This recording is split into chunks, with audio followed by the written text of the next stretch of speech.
We're a small island, really, but we've got this amazing, huge system. So there are 164 universities and higher education institutions in the UK.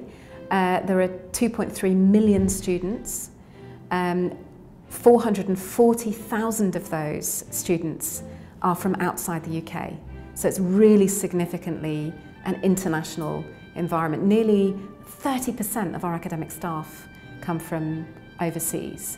And you can study in a tiny, very specialist institution like, let's say the London School of Hygiene and Tropical Medicine, which is very, very focused on one range of disciplines, or you can go somewhere like Liverpool, which is in one of the world's great cities, multi-faculty. I'll stop talking about your institution. Well, that's right. There are 55,000 students in Liverpool, amongst a population of 500,000. So students are a really important part of the dynamism of that city, and they contribute to every area of life.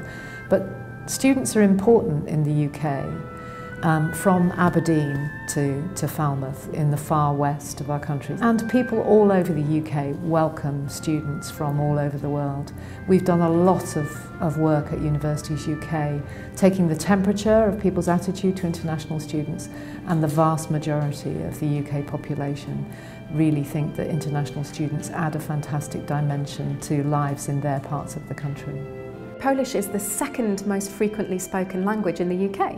So if you're a Polish student and you come and study in the UK, you'll be surrounded by people who, who speak Polish, shops that sell Polish food. There's a really rich Polish, community in the UK.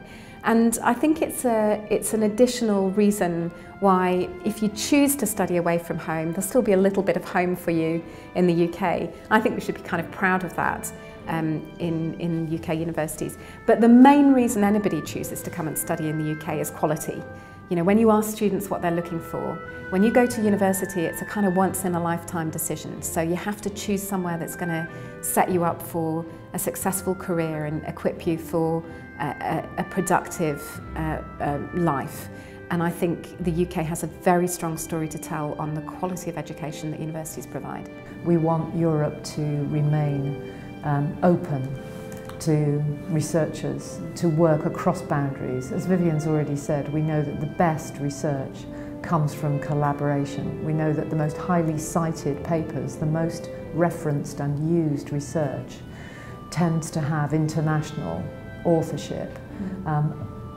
So this is something that nobody in Europe wants to lose. So that there are very powerful arguments for ensuring that mobility of research staff, but also staff who support those researchers, the technicians who work in labs, who work, to support engineering staff and students, who work to support the chemists, the physicists, who are just as important in the research ecosystem as the researchers and the students. We want to make sure that everywhere in Europe stays open for business, because there's no such thing as UK science or Polish science. There is only science.